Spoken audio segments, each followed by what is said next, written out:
cette séance. Donc, le Conseil supérieur de l'audiovisuel tient une deuxième journée d'audition publique dans le cadre de l'appel à candidature qu'il a lancé le 18 octobre dernier pour l'attribution d'autorisation à 6 chaînes en haute définition sur la télévision numérique terrestre.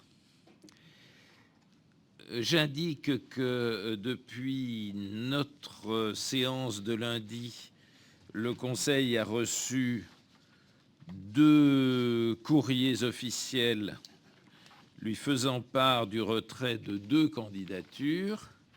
La première est celle de Génération TNT et la seconde est celle d'Urb TV. À l'intention d'une journaliste au demeurant excellente qui s'étonnait que je n'ai pas fait part de ces informations dès lundi, je rappelle que le Conseil respecte les règles et que je ne peux naturellement pas annoncer, simplement parce que ça aurait été écrit dans les journaux, que tel candidat a retiré son projet, a retiré sa candidature, dès lors qu'il ne l'a pas notifié officiellement au Conseil. Donc le CSA a toute sa mémoire et tout son sérieux, contrairement à ce qu'un petit message laissé sur un réseau social aurait pu donner à penser. Et puis j'indique aussi à l'intention d'un autre journaliste non moins excellent que ce n'est pas parce que quelqu'un retire sa candidature que cela modifie ni les ordres de passage, ni les dates, ni les horaires des auditions, même si son confort personnel doit en souffrir, parce qu'il n'y a aucune raison de pénaliser quelqu'un du fait qu'un autre concurrent s'est retiré, et puis surtout du fait que les dates et les horaires ont été publiés au journal officiel et qu'on ne va pas s'amuser à les changer pour 3/4 d'heure. Alors ce matin, nous allons entendre des représentants des défenseurs de 3 projets, le projet Tendance 24, le projet La chaîne du patrimoine, le projet Boutique Huntco. Il faudra que nous demandions d'ailleurs au soutien de ce projet comment on doit prononcer. Donc nous allons commencer par Tendance 24. Monsieur le Président, messieurs, bonjour. Je vous rappelle une règle, mais avec laquelle vous êtes familiers depuis lundi. 45 minutes d'audition. Vous avez 1/4 d'heure pour présenter ce projet, votre projet. Je vous rappelle que les membres du Conseil ont lu très attentivement le dossier que vous aviez fait parvenir.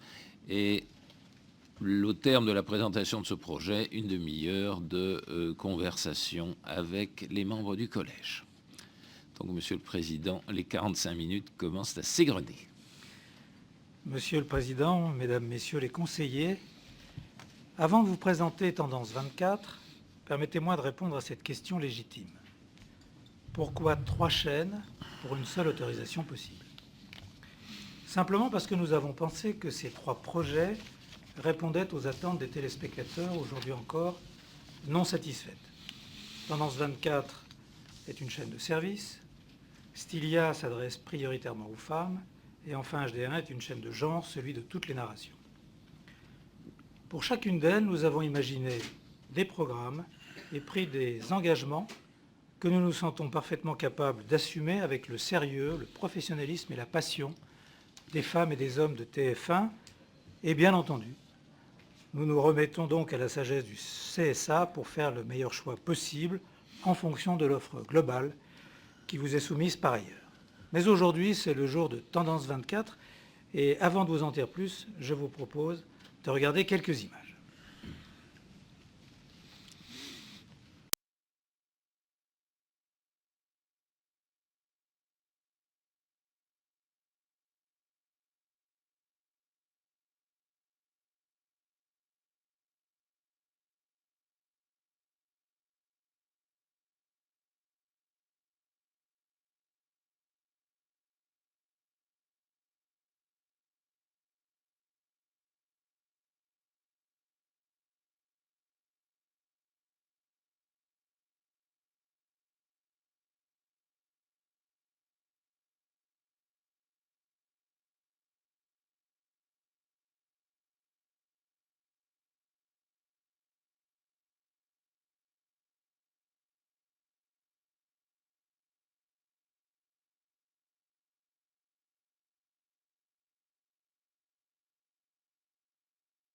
Alors, Tendance 24 est une chaîne de services que nous avons imaginée inédite, novatrice et ambitieuse, avec le respect et la satisfaction du client comme credo. Alors, une offre inédite, en effet, parce que la France est aujourd'hui encore le seul grand pays européen qui ne dispose pas d'une chaîne de commerce émettant 24 heures sur 24. Vous le savez, en Allemagne, en Grande-Bretagne, en Italie par exemple, ce type de chaîne rencontre un grand succès, mais ces chaînes sont souvent très formatées et très similaires, et il y a une raison à cela, c'est qu'elles sont produites par le même géant américain, et Tendance 24 est radicalement différente de ce modèle importé des US. C'est en cela qu'elle est inédite et surtout novatrice et ambitieuse. Novatrice dans son approche. Elle n'est pas seulement un concept de vente, mais aussi une chaîne de services avec une dimension informative et pédagogique reposant sur le conseil. Elle est aussi ambitieuse dans ses buts. Tendance 24, c'est avant tout, et vous l'avez vu, la promotion du savoir-faire, de la diversité et de la richesse de la création française et de ses PME. Pour nous, Tendance 24 sera l'exceptionnelle vitrine de leur talent, avec, nous le croyons, des conséquences positives pour l'emploi. Inédite, novatrice et ambitieuse, elle repose aussi sur le respect et la satisfaction du client. Tendance 24 est la fille du téléachat de TF1, dont la réputation de sérieux, à cet égard, est établie depuis 1987. Voilà pour les intentions. Maintenant, je vais laisser la parole à Jérôme Dillard, qui est le patron du téléachat dans le groupe TF1, et qui est le porteur du projet, et Régis Ravanas, après, prendra la parole, et lui, il est en charge de la diversification du groupe TF1. Jérôme, tu as la parole. Merci, Nonce. Monsieur le Président, Mesdames et Messieurs les conseillers, nous sommes dans une époque trop souvent encline au pessimisme et à la morosité économique, et nous venons vous présenter aujourd'hui Tendance 24, une vision optimiste, une vision positive, d'une chaîne originale, basée sur une conviction simple mais profonde. Partout en France, les créateurs, les entrepreneurs, les artisans français gagnent à être connus dans une atmosphère chaleureuse. Tendance 24 vous propose de partir ensemble en voyage. Un voyage en France, à la découverte de son paysage industriel et artisanal. C'est un voyage qui ne s'arrête jamais, tant la créativité de nos entrepreneurs est inépuisable au cœur même de nos régions. À chaque étape, Tendance 24 va montrer, raconter, faire découvrir, et au final, l'ambition de créer une envie. L'envie pour les téléspectateurs de découvrir les produits, et l'envie pour les entrepreneurs présentés d'aller encore plus loin, avec un succès désormais démontré auprès du public. Prenons un exemple concret, la mode. La mode en France, c'est un secteur qui, au-delà de son rayonnement économique, a depuis quelques années pris une dimension quasiment artistique. S'il y a un domaine incontesté où le rayonnement, le savoir-faire français existe, c'est bien le chic français. Alors bien sûr, à chaque fois, quand on parle de cet univers, on pense aux grandes marques, celles qu'on voit dans les journaux télévisés ou sur les podiums, et on oublie à chaque fois ces dizaines de petites marques et de petits créateurs qui sortent chaque année des écoles de stylisme ou de la mode, à la tête pleine de rêves et plein de projets. Ils sont ici, dans les grandes villes, ou éparpillés dans les régions, et tous créent la mode de la rue, la mode de la vie, celle qu'on croise tous les jours. Je ne vous citerai pas leurs noms, certains, quelquefois, leur notoriété n'a pas dépassé leur quartier. À un certain nombre d'entre eux, le groupe TF1, depuis quelques années, a donné sa chance et contribué à leur réussite au travers d'un site, Place des Tendances, entièrement dédié à la mode féminine, et qui, en quelques années, a noué des marques avec plus de 250 marques, exposées et proposé leurs produits. Toutes ces marques ont pu aller plus loin sur Internet ensemble qu'elles n'auraient pu le faire chacune avec leurs propres moyens. Ce savoir-faire, Tendance 24 propose aujourd'hui de l'élargir encore et de lui offrir une plateforme télévisuelle permanente. Nous lançons aujourd'hui un appel à tous les créateurs, connus ou inconnus. Notre antenne sera ouverte à votre passion. Venez raconter votre cheminement créatif, vos fiertés, vos envies et faire découvrir votre produit. Tendance 24 sera là pour les présenter et notre succès se construira au travers du vôtre. La mode, vous avez compris, occupe une place de choix dans la grille de Tendance 24, mais ce n'est pas la seule à bénéficier de cette exposition et de démonstration du savoir-faire français. Pour intéresser le plus grand nombre de téléspectateurs, nous avons retenu 7 thématiques qui nourrissent la chaîne et en confortent l'attrait. La beauté, la cuisine, la décoration, la maison, les bijoux, le jardinage et les produits numériques. Ces choix ont été guidés par la volonté d'offrir des thèmes et des thèmes en cohérence avec les besoins d'évasion des téléspectateurs. À titre d'exemple, la beauté, disons l'art de vivre, répond en effet à un besoin de bien-être, de sentir bien dans sa peau, aujourd'hui très présent. La cuisine, l'expression des terroirs, reflète la passion jamais démentie des Français pour la convivialité, le partage, le plaisir et les émotions autour d'une bonne table. La décoration ne se limite pas au seul design contemporain, mais également à tous les produits qui sont produits dans les régions et qui en reflètent l'âme. Si la richesse des thématiques de Tendance 24 est un formidable atout, c'est l'éditorialisation de la chaîne, le nombre incroyable de produits proposés et la construction de sa grille qui en garantiront le succès. Cette télévision, c'est d'abord la télévision de la proximité et de la fraîcheur. Des sujets quotidiens tournés en direct. Le direct, c'est la garantie de cette fraîcheur, d'une forme de spontanéité, de la réactivité, des imprévus, des fous rires. Ce mode de production est très exigeant en termes d'organisation et il est au cœur du dispositif. Il commence dès 2013 avec 8 heures de direct quotidien, 365 jours par an, pour monter au fur et à mesure de l'initialisation des foyers à près de 20 heures en année 5. Cette ambition permettra à terme la présentation à l'antenne de plus de 15 000 produits différents chaque année.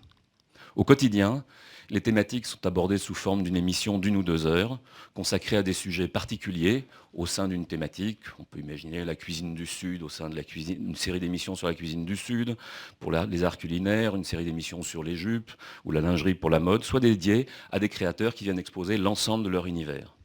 Les émissions sont elles-mêmes ponctuées de virgules, bandes-annonces, minutes météo, minutes consommateurs, pour dynamiser les programmes. La grille elle-même répond à une double logique de découverte et de rendez-vous.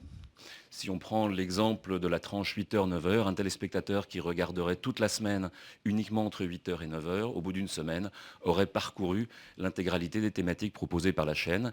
Et si l'émission du mardi, par exemple, la mode lui plaît particulièrement, celle-ci deviendra à ce moment-là un rendez-vous pour lui, puisque tous les mardis de 8 à 9, il retrouvera cette émission sur la mode. La logique verticale, c'est-à-dire quotidienne de programmation, répond au même objectif. En une journée, le téléspectateur aura eu l'occasion de parcourir l'intégralité des thématiques. Et si l'émission du lundi, par exemple, de 4h à 5h sur la décoration lui plaît particulièrement, eh bien à ce moment-là, celle-ci deviendra son rendez-vous au sein de la grille. L'audience instantanée n'est pas indispensable à la viabilité de la chaîne. On dirait même que le côté pointu de chacune des thématiques présentées et des sujets évoqués ne séduit par essence pas tous les publics. En revanche, c'est la raison même du besoin d'une chaîne à diffusion nationale. Trouver des publics successifs, certes limités à chaque fois, mais dont l'accumulation, au cours d'une journée, d'une semaine, voire d'un mois, constitue une audience suffisamment large pour former le socle d'une chaîne pérenne. Aujourd'hui, comment diffuser une chaîne de télévision au XXIe siècle sans prendre en compte d'emblée tous les écrans avec lesquels nous pouvons accéder à la télévision et imaginer au travers de ceci un lien interactif et intelligent avec le consommateur. Dans ce cas précis, au-delà du lien de la télévision de rattrapage ou de la diffusion parallèle sur des écrans, 2 idées particulières. Comment, au cours d'une émission que l'on regarde en consultant par ailleurs une tablette ou un téléphone, avoir des informations contextuelles au programme présenté et qui évoluent avec le programme en cours. Comment enfin, si un produit accroche votre envie, pouvoir le commander sans quitter l'émission en cours. Ce sont ces applications qui seront développées dans ce cadre-là, ainsi que la mise en norme de la nouvelle norme HbbTV. En synthèse, Tendance 24 reflète la France, au travers d'une offre différente, diverse et gaie, comme aucune chaîne ne l'avait encore proposée, en présentant d'une manière positive et concrète la diversité de talents et d'énergie qui composent notre pays, celui des traditions quelquefois oubliées, et celui de demain qui imagine, invente et crée l'avenir. Cette vitrine inédite au bénéfice de la création, c'est le résultat d'une production chaleureuse, d'une programmation sophistiquée et d'une offre 4 écrans d'emblée. Enfin, pour que cette chaîne satisfasse les téléspectateurs, il faut qu'elle vive dans la durée. Il lui fallait donc un modèle économique solide et durable. C'est ce que nous sommes attachés à faire et que Régis Ravanas va maintenant vous expliquer. Merci de votre attention. Merci Jérôme. Il reste 2 minutes, monsieur Ravanas. Merci Monsieur le Président. En plus d'une promesse inédite, ambitieuse et novatrice, Tendance 24 assure un bilan économique très favorable qui n'est pas soumis aux aléas de la conjoncture publicitaire. Il s'agit d'un projet intrinsèquement profitable. La diffusion nationale en TNT assure sa pérennité, dont l'une des conditions est la taille de la base des téléspectateurs adressables. Dès sa 4e année, Tendance 24 réalisera un chiffre d'affaires de l'ordre de 140 millions d'euros pour un résultat net de l'ordre de 3 millions d'euros. Compte tenu du caractère innovant de la chaîne, nous avons volontairement construit un plan d'affaires très prudent, notamment en tenant compte de l'évolution progressive de la couverture hertzienne TNT HD et du taux de raccordement HD des foyers, un taux de pénétration relativement bas, de 5% en 2013 jusqu'à 8% en 2016. Et enfin, un panier moyen par commande faible, en moyenne de 55 € TTC. Alors, preuve de notre prudence, les métriques de notre plan d'affaires sont très différents de ceux des autres chaînes dans les autres pays dont on a parlé. Nous avons, modélisé un chiffre d'affaires annuel moyen par foyer connecté de 6 €, alors qu'il est plutôt autour de 30 € dans les autres pays, que ce soit en Allemagne, en Angleterre et en Italie plutôt de 20 €. À titre d'exemple, nous prévoyons en moyenne 70 exemplaires vendus par produit, ce qui permet à Tendance 24 d'être à la portée de tous les entrepreneurs français qui souhaitent faire partie de ses fournisseurs. Alors, la solidité économique du projet ne doit pas faire oublier les moyens nécessaires à sa construction. 40 millions d'euros seront mobilisés par TF1 pour financer les pertes des 4 premières années d'exploitation. Enfin, notre chaîne se développera avec le souci permanent de la responsabilité et de l'éthique vis-à-vis du téléspectateur et du consommateur. Le public visé est adulte, il n'y aura pas de communication à l'endroit des enfants. Et si Tendance 24 prévoit de vendre des produits alimentaires emblématiques de nos régions, le discours tenu dans les émissions dédiées à la cuisine respectera les termes de la charte visant à promouvoir une alimentation et une activité physique favorable à la santé. Tendance 24 s'engage aussi à avoir une attitude responsable vis-à-vis des personnes les plus fragiles. Outre le positionnement modéré de la gamme de prix qui va de 20 € à quelques centaines d'euros, il n'y aura pas de crédit à la consommation proposé. Nous voulons par ailleurs faire de la qualité notre cheval de bataille, avec au cœur de nos préoccupations la satisfaction du consommateur. Les produits proposés devront répondre aux normes européennes et françaises en vigueur et Tendance 24 aura le souci permanent d'assurer un service client sans faille. Voilà, Monsieur le Président, ce que nous voulions vous dire. Et maintenant, nous sommes évidemment prêts, Mesdames, Messieurs les conseillers, à répondre à vos questions. En regrettant que vous ne soyez pas venu avec les bras chargés des produits que nous avons vus à l'écran, je donne la parole à Monsieur Emmanuel Gabla. Oui, merci, Monsieur le Président. Merci pour cette présentation intéressante d'une première chaîne de téléachat présentée dans le cadre de cet appel à candidature. Alors, une première question concernant tout simplement si le CSA était amené à retenir ce projet. Qu'en serait-il de la chaîne existante sur des réseaux non hertziens, chaîne de TF1. Si vous souhaitez continuer à avoir deux services ou au contraire, vous souhaiteriez les fusionner. Sur un plan plus juridique et qui intéresse plus directement le téléspectateur, le droit de la consommation donne un certain droit de rétractation, un temps de rétractation de 7 jours francs, pendant lequel le consommateur peut expédier le produit. Sur les chaînes de téléachat du groupe TF1, ou les émissions de téléachat du groupe TF1, vous avez porté ce délai à une durée plus longue, 30 jours. Est-ce que vous feriez la même chose si d'aventure votre projet était retenu? Et un point qui nous semble important, vous l'avez mis beaucoup en avant dans votre présentation, c'est une chaîne qui soutiendra l'économie française, soutiendra l'industrie française, et notamment par le biais de PME très innovantes, souvent de petite taille. Alors c'est peut-être une question anecdotique, mais si un produit rencontre un grand succès, est-ce que vous arriverez toujours à satisfaire l'ensemble des consommateurs? J'ai cru comprendre qu'il y avait 3 points à votre question. Le premier, sur l'existence d'une chaîne sur les réseaux câblés et satellites. Aujourd'hui, le groupe TF1 n'a pas de chaîne de téléachat sur les réseaux câblés et satellites. Dans le cadre de la diffusion en TNT, nous comptons bien faire diffuser Tendance 24 également sur ces réseaux, mais aujourd'hui, nous n'en avons pas. Sur le deuxième point, la réponse est oui. Vous avez déposé un dossier, je crois, pareil. Pour un autre modèle qui n'a absolument rien à voir. Pour le deuxième point, la réponse est oui. nous offrirons aux consommateurs la même possibilité de rétractation bien au-delà des engagements réglementaires de 7 jours. Nous étendrons à la chaîne la possibilité pour le consommateur de changer d'avis, puisque c'est ça qu'il s'agit dans le cas d'un droit de rétractation, à 30 jours pour tous ses achats, quels qu'ils soient. Et sur le dernier point, quand on prend l'ambition en année 5, le chiffre d'affaires de la chaîne correspond à une moyenne de vente d'environ 50 articles par produit, par émission. On peut penser que pour un temps encore assez long, ça restera à la portée effectivement d'une PME française de produire 50 exemplaires du même article. Et si par hasard ça devait rencontrer un succès significativement plus important, à ce moment-là, nous préviendrions les téléspectateurs et les consommateurs que s'agissant d'une PME, il est possible qu'ils aient à attendre un petit peu plus longtemps. Mais même à l'horizon 5 ans, il nous semble que le niveau moyen de commande espéré par article est tout à fait à la portée des PME que nous solliciterons.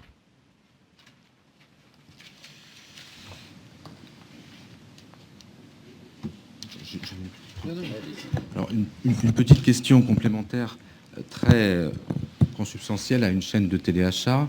Vous indiquez dans le dossier, bien entendu, qu'elle ne fait pas appel, ne fera pas fonction sur le marché publicitaire.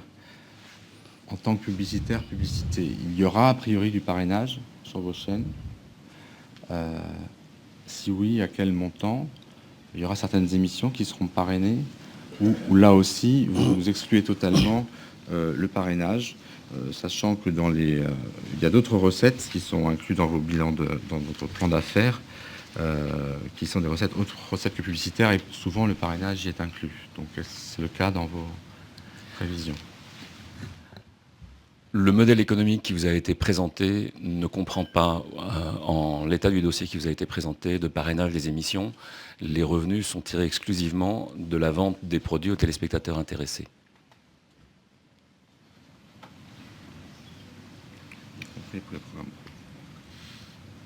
Merci.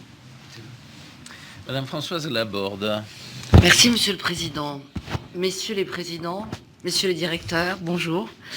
Je voudrais quand même revenir à une question qu'a évoquée Emmanuel Gabla à l'instant. Vous avez déposé une demande de conventionnement pour une chaîne qui va s'appeler, si elle était acceptée par le CSA, Euroshopping, qui est une émanation elle-même du téléachat que les téléspectateurs de TF1 connaissent. Juste une curiosité personnelle, pourquoi avoir fait cette double démarche? Est-ce que ce sont deux jumelles, si je puis dire, Euroshopping et France 24, pardon.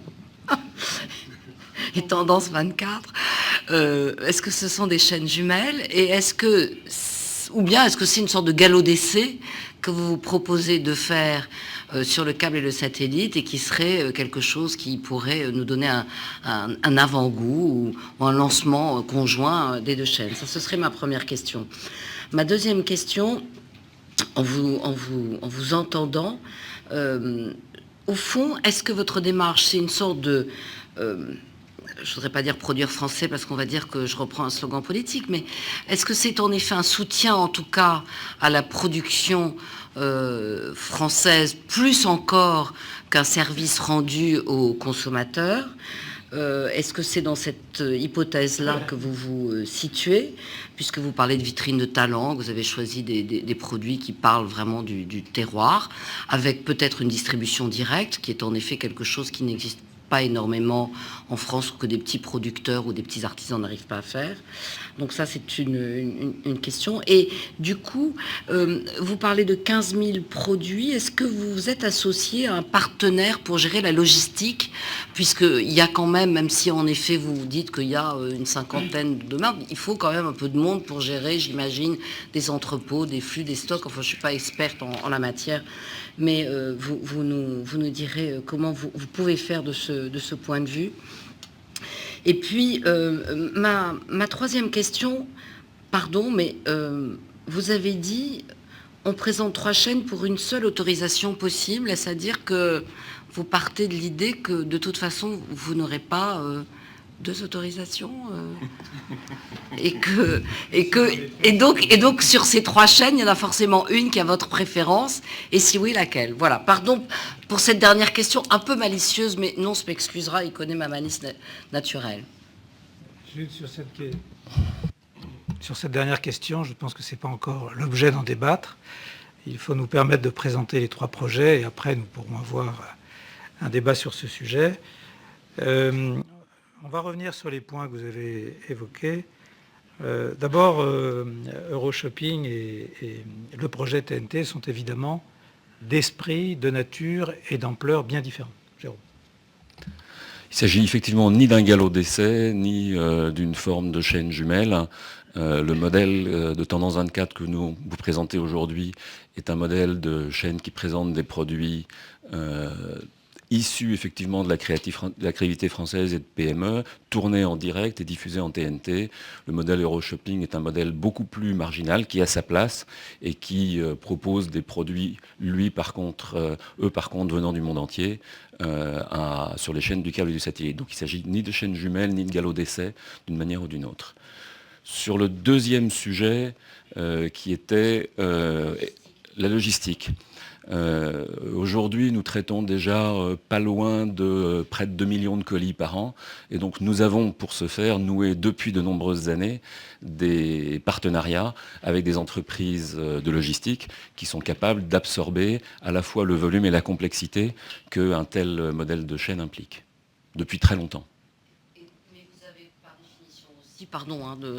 Vous avez par définition aussi sur ce projet-là des équipes qui vont sur le terrain démarcher, parce que j'imagine que les entreprises logistiques, elles sont peut-être plus tournées vers des produits internationaux que l'on trouve dans le téléshopping, quel qu'il soit, et que là, vous avez une démarche très particulière. Alors, en fait, vous parlez de 2 sujets. Le premier, c'est la logistique pure, où nos prestataires, qui sont des grands prestataires français, sont effectivement équipés pour traiter les produits que nous leur demandons de stocker et d'expédier à nos clients.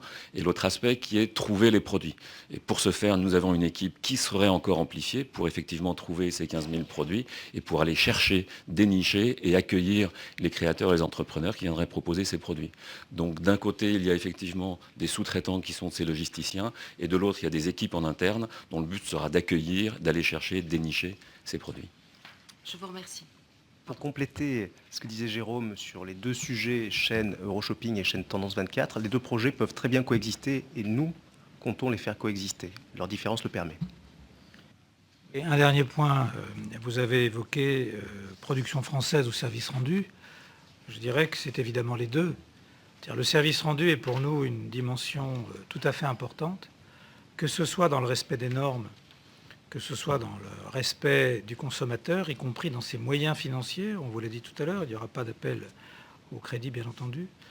Et puis, production française, ce n'est pas un slogan, c'est que nous sommes convaincus qu'il y a des gisements formidables de créativité, de talent et de richesse qu'une chaîne comme celle-là peut faire émerger, auquel une chaîne comme Tendance 24 peut permettre une exposition large qui peut, si ça marche, faire en sorte que ces entreprises se développent. Donc on est véritablement sur ce 2 registres. Un, le respect du consommateur et sa satisfaction, qui est aujourd'hui notre métier téléshopping et sur place des tendances. Puis le deuxième, c'est effectivement, quelquefois de mettre le pied à l'étrier, dans d'autres cas de permettre de se développer davantage à des entreprises qui le méritent. Pour préciser ce point, nous prévoyons aux horizons de 2016 de faire appel à environ 3000 entreprises PME en France. C'est le projet que nous avons et qui nous paraît tout à fait réaliste. Par ailleurs, on peut peut-être insister sur ce point, Tendance 24 va être un projet créateur d'emplois, au-delà des PME auxquelles elle fera appel, puisque nous pensons que le projet va développer à peu près 300 emplois, sans doute même un peu plus, dont une petite centaine au sein de la chaîne même, et autour de 200 dans les prestataires auxquels vous faisiez référence, c'est-à-dire notamment les logisticiens. Je vous remercie. Monsieur Rachid Arabe. Bonjour. Je participe à ces auditions avec toujours présent à l'esprit l'intérêt des téléspectateurs. Je pense qu'on partage au moins cette cette intention et que même si, en tant que membre du CSA, je suis attentif à la viabilité économique des projets, c'est vrai, je garde toujours ce moteur et donc j'ai essayé depuis le début des auditions et j'espère jusqu'au bout, toujours me centrer sur la question des programmes. Petit préambule pour expliquer le sens de ma question. Vous avez dit à juste titre, Monsieur Paolini, que la France est le seul pays de sa taille à ne pas avoir une chaîne de téléachat. Vous nous avez fortement et bien expliqué que les chaînes européennes qui existent sont plutôt sur le modèle américain. Vous avez défini le modèle qui est le vôtre, plus novateur, une chaîne de services, de conseils, dites-vous. Une chaîne qui, par ailleurs, et Emmanuel l'a remarqué également, et tous mes collègues aussi, j'imagine, qui repose sur la mise en valeur notamment des PME. J'en viens à ma question que, je vous rassure, je poserai à tous les candidats qui sont candidats à une chaîne de téléachat. Est-ce que, au sens que j'ai d'une chaîne de télévision, et qui est illustrée notamment par des chaînes connues comme TF1, TMC, NT1, est-ce que du téléachat est une chaîne de programme?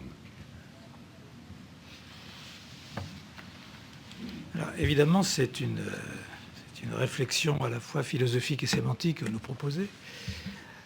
Moi, je l'ai qualifiée de chaîne de service. Je pense que c'est une chaîne qui, par la qualité à l'antenne de ce qu'elle propose, par la convivialité, par éventuellement les surprises qu'elle réserve aux téléspectateurs, je pense que c'est une chaîne qui peut être intéressante, je dirais même divertissante, en plus du service qu'elle apporte. Et c'est vraiment dans cet esprit qu'on envisage de la concevoir. Alors certes, ce n'est pas une chaîne de contenu, au sens où toutes nos chaînes de télévision existantes le proposent, et d'autres projets du groupe TF1, mais c'est une chaîne qui se veut porteuse à la fois d'un projet vis-à-vis du téléspectateur consommateur, porteuse vis-à-vis d'une économie ancrée dans le local et porteuse, je le crois, de séquences qui peuvent être extrêmement attrayantes et intéressantes à suivre. Peut-être, Jérôme, tu peux ajouter quelque chose puisque tu portes ces programmes avec beaucoup de passion. Oui, je repensais à Sophie, la jeune femme que vous avez vue dans le court extrait que nous avons présenté. Et je me disais, Sophie, qui a beaucoup de talent, elle est située dans une petite boutique à Paris, ses chances de se faire connaître et d'expliquer son talent et ses goûts sont quasiment inexistantes compte tenu de ses moyens. Pour moi, cette chaîne, elle a une vraie utilité collective. Elle permet aux téléspectateurs de découvrir des univers et des passions que naturellement, il ne découvrirait que dans le cadre de son quartier. Et ça lui permet d'élargir sa vue sur l'ensemble du territoire français et à elle d'accéder à des perspectives qui lui étaient sinon totalement fermées. Pour moi, l'utilité de cette chaîne, elle est largement là. C'est d'ouvrir les téléspectateurs sur un monde beaucoup plus large que celui qu'ils connaissent.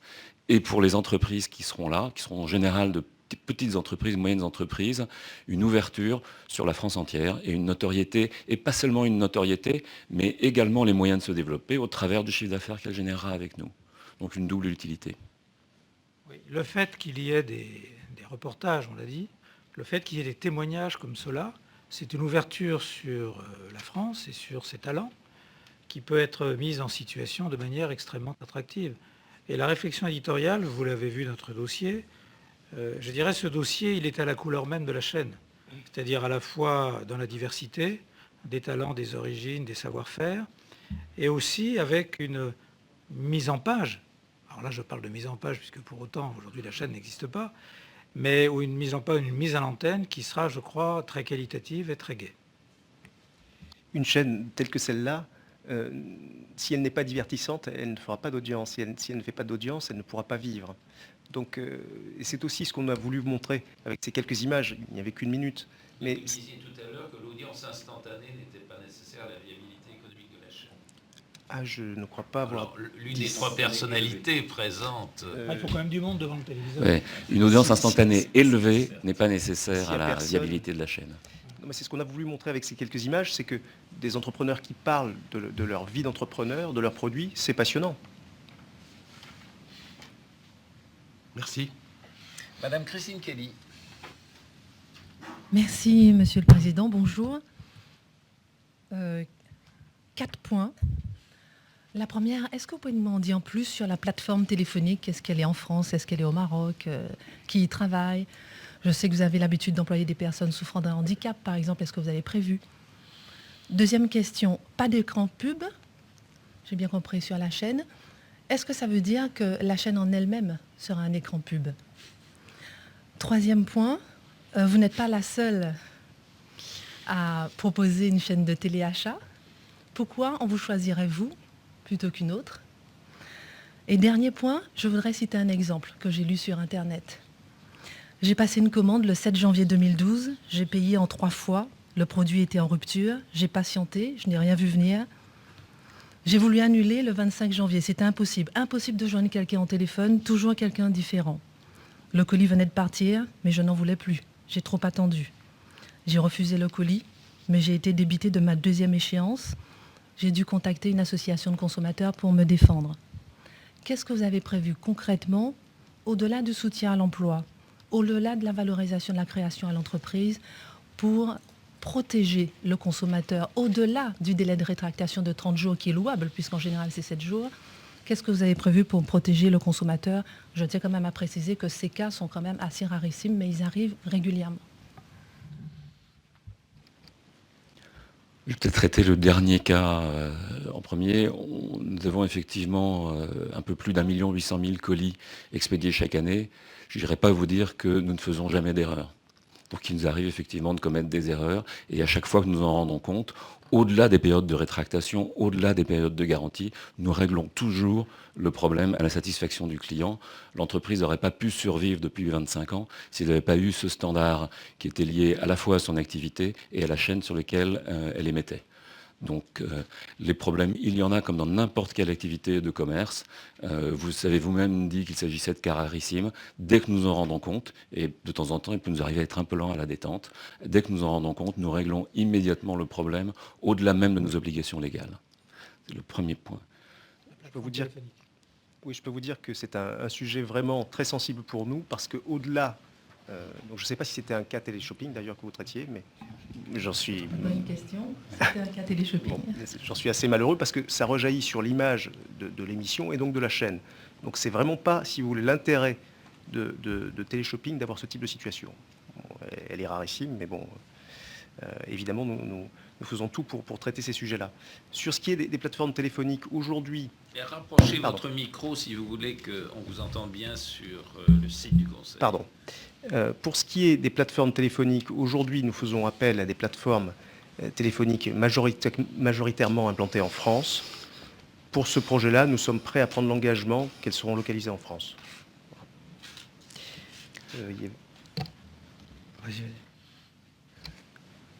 Sur est-ce que la chaîne est un grand écran de pub?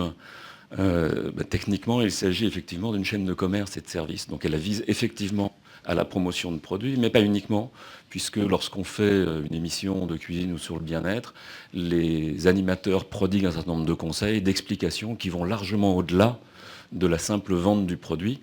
Et quand il s'agit d'un créateur qui a lui-même la passion de ses produits, on peut dire effectivement qu'il les vend, mais je ne pense pas qu'on puisse assimiler ça techniquement à un écran de pub, ni dans la forme, ni dans le fond.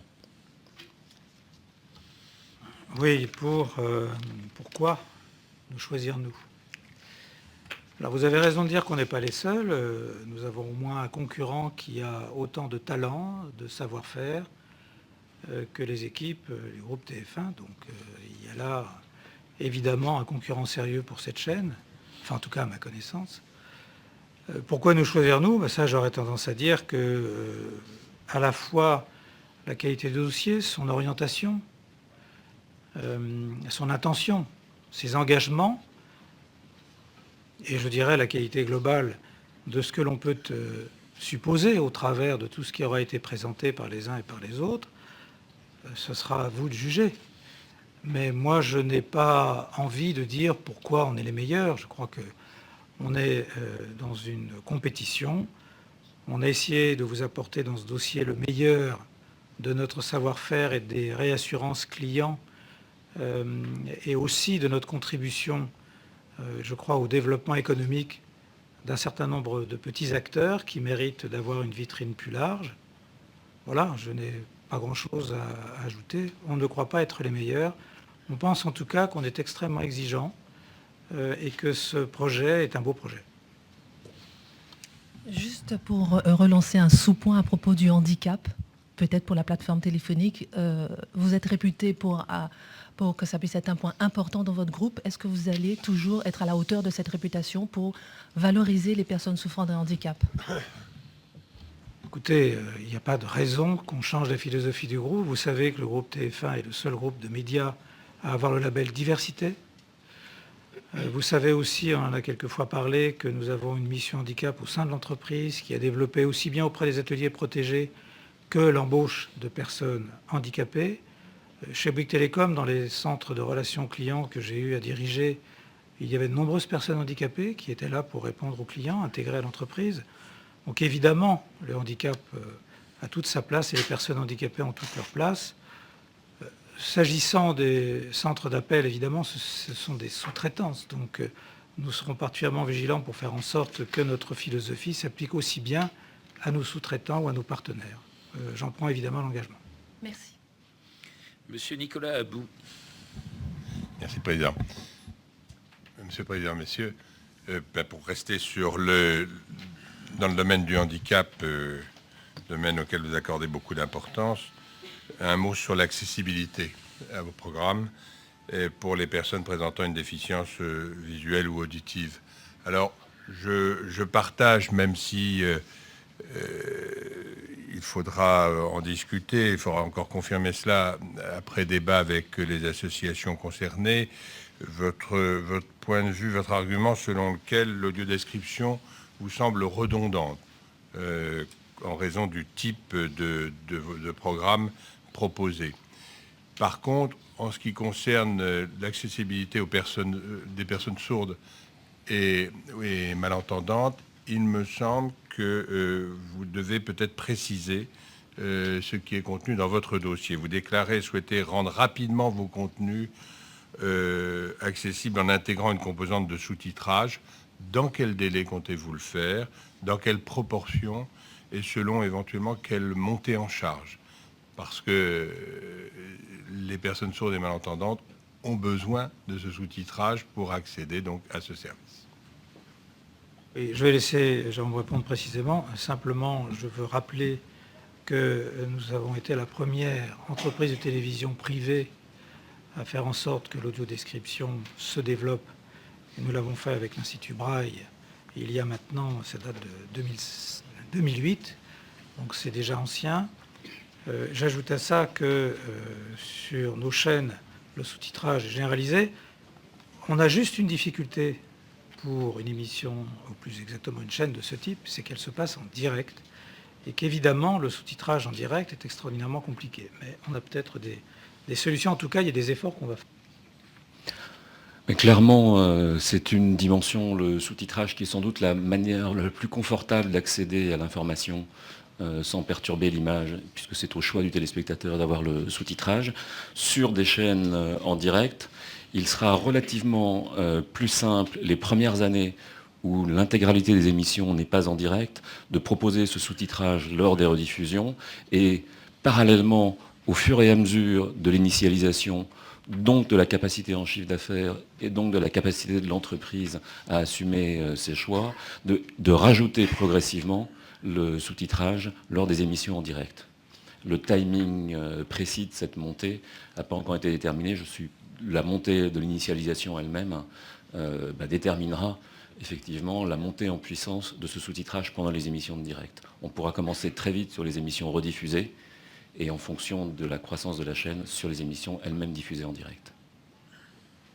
J'aurais tendance à ajouter que, voyant ce que le CSA fait sur ses auditions, il y a peut-être là aussi une piste qui peut être creusée, qui est évidemment le langage des signes avec une traduction qui peut se faire de manière simultanée. Donc ce sont ces pistes-là sur lesquelles évidemment nous travaillerons au fur et à mesure du déploiement de la chaîne et de notre capacité à le faire. Merci. Merci en particulier d'avoir fait cette remarque sur la langue des signes française. Merci. Madame Francine Mariani Ducret. Merci, Monsieur le Président. Trois questions. Il existe un fort développement du commerce électronique sur Internet. Cet environnement vous laisse néanmoins très optimiste sur les plans d'affaires des chaînes, y compris dans ce que vous observez dans les autres pays d'Europe. Première question. Deuxième question, sur les techniques de commerce, vous avez parlé, je crois exclusivement, d'achat pour revendre, si j'ai bien compris. Vous excluez totalement des formes de courtage ou des formes d'enchères. Et dernière question, le parti éditorial de la chaîne est de privilégier les produits français, le terroir français au sens très large du terme. Vous avez évalué tous les risques d'accusation de protectionnisme qui peuvent en résulter? Sur l'Internet. L'Internet n'est pas concurrent, il est complémentaire de nos activités.